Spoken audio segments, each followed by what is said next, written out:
Hey guys, what's up? Today we're here in my hometown of Calgary. This is 2nd Street Southwest. There's nothing all that special about 2nd Street Southwest. You probably have a street like this in your town, kind of a inner city neighborhood, cars, bikes, pedestrians, all that kind of stuff. But there's a story to be told here on 2nd Street Southwest, and that story is one of compromise. It's the tiny little compromises that seem to get made when cities accommodate cycling.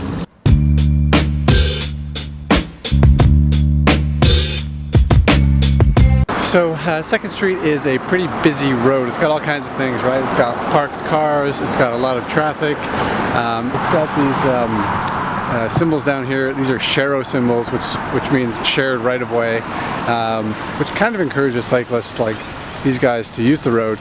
But I don't love sharos. I actually don't think they don't offer any protection for cyclists. I don't think anyone really knows what share the road means. I think motorists and cyclists have different ideas of what that means, so they don't really do a whole lot. Still, despite all of that, it's a pretty busy route for motorists, cyclists, and pedestrians. But good news dropped recently. The city announced plans to repave the street. It was due for repaving, which also creates a cool opportunity to make the street better for cyclists, offer some real protection. Great news, right? Sadly, no. The city decided that the street was too narrow for protected bike lanes, so instead we'll get a painted bike lane.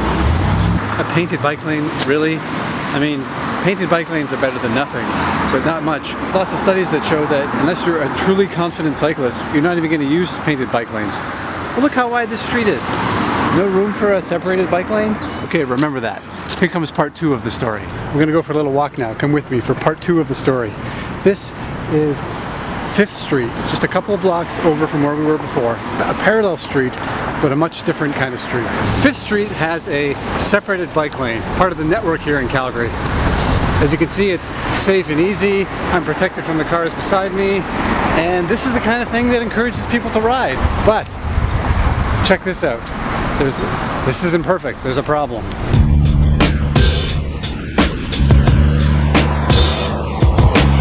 Yeah, so the bike lane just ends right there. Weird, right? I know. It makes no sense. 5 or 6 more blocks, it would be a beautiful connection to the rest of the pathway network. But I know what you're thinking. Oh, surely there must be plans to finish this bike lane to go all the way. And no, there's no plans to do that. So right now you come to the end of the bike lane and you fight your way through cars to make that connection to the rest of the pathway network. It just makes life so hard and so frustrating when you're riding a bike.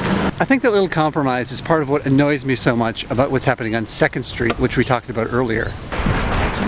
Okay, so remember how the city said this street was too narrow for separated bike lanes? Well, the local community association here looked into it, and it turns out that according to national guidelines, there is enough room for a separated bike lane on this street.